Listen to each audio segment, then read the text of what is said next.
Et pour cette ultime séquence de l'émission, nous sommes rejoints par Catherine Blanc, sexologue et psychanalyste à Paris. Alors Catherine, aujourd'hui, on a une question qui nous a été envoyée par Émilien. Je vais vous la lire tout de suite. Je fais régulièrement des crises d'eczéma sur le corps et cela me gêne lorsque je rencontre des filles. J'ai peur de ne plus être attirant. Comment y remédier? Alors Catherine, c'est vrai que quand on parle d'apparence, c'est souvent... On en a déjà parlé dans cette émission, du poids ou de la taille, mais on parle peu finalement de petits détails comme ça qui peuvent être une petite tache sur la peau. Là, on parle d'eczéma, c'est pas un truc... ça dépend des formes. Jimmy, vous confirmerez ou pas, l'eczéma, ça peut être plus ou moins invalidant physiquement, mais on peut se sentir complexé à cause d'une petite tache d'eczéma, une petite croûte d'eczéma.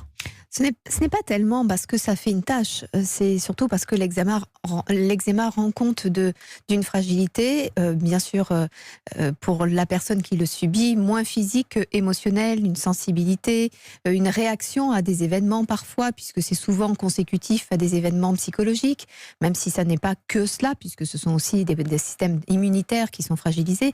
Et donc du coup, plus l'individu le vit non pas comme justement, j'allais dire, anecdotique et physiologique, mais émotionnel, plus ça devient quelque chose d'anxiogène. En plus, c'est douloureux, ou ce peut être douloureux, donc ça nécessite de ne pas être trop touché, trop sollicité. Donc, il peut y avoir une appréhension à être caressé, et que justement, la caresse n'amène pas une peau douce, mais une peau rugueuse, et puis aussi un toucher désagréable, qui du coup freine ou met de la distance, ou met de l'inquiétude dans le relationnel. Jimmy, vous connaissez, vous, cette maladie, et ça peut être très complexant. Oui, c'est problématique, mais est-ce que c'est pas plus difficile à vivre pour les femmes, puisqu'on leur demande d'être quasiment parfaites, épilées, maquillées, coiffées, tout ce qu'il faut, alors qu'un homme... Avec la peau douce. Avec la peau douce, un homme, il a pris sa douche et il s'est coupé la barbe, ça s'arrête là. Est-ce que c'est pas plus difficile justement pour une femme que pour un homme de souffrir d'eczéma, en tout cas vis-à-vis dans le regard de l'autre? C'est vrai que les femmes sont un petit peu en cette injonction très forte de perfection physique, d'être pomponnées de la tête aux pieds. Mais selon les zones où l'eczéma se trouve, c'est peut-être quand même très difficile, y compris pour un homme. Notamment quand c'est à proximité des parties génitales, puisqu'il y a une idée de peau à vif, de peau irritée. Et là, c'est plus problématique pour les deux sexes. Dès que c'est près des testicules, près du pubis, au niveau des jambes, des cuisses, dès que ça approche la zone génitale, c'est très complexant. Sur le visage également, ou le cou, tous les zones qui sont plus particulièrement sollicitées. Alors c'est vrai qu'une femme... C'est pas contagieux pourtant, mais c'est vrai que l'autre, l'être aimé, entre guillemets, peut être un peu repoussé, c'est possible? Alors l'autre peut se sentir comme si c'était effectivement pas agréable et puis abîmé, mais il y a surtout celui qui reçoit aussi, qui a l'impression d'être défaillant, de ne pas être comestible d'une certaine manière. Jimmy ? Finalement, donc c'est les deux qui peuvent être perturbés, mais est-ce que si on s'intéresse à d'autres petits problèmes de peau, comme les boutons, qui parfois prennent une proportion assez importante, alors je ne parle pas des adolescents, puisque ça peut être un vrai problème, on peut les traiter, mais on a tendance tous à vouloir une peau un peu parfaite, extraordinaire, est-ce qu'on ne devrait pas plutôt accepter tel qu'on est? Je ne vous parle pas de l'eczéma qui est surinfecté, tout le tralala, mais d'avoir des imperfections, c'est pas très grave, et puis peut-être d'avoir confiance en soi, ça permet peut-être dans le regard de l'autre d'être un peu plus attirant.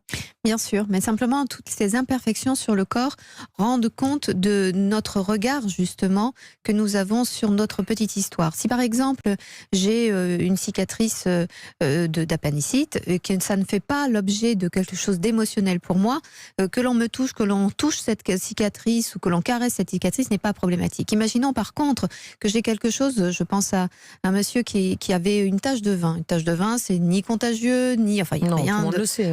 et qui est une tache de vin sur l'épaule. Il y a des tas de gens qui se font c'est pas sur tatouer. la figure. Exactement. Donc il y a des tas de gens tatoués. Donc on pourrait se dire que c'est vraiment tout à fait anecdotique. Mais il se trouve que pour lui, dans son histoire personnelle, c'était la marque du diable.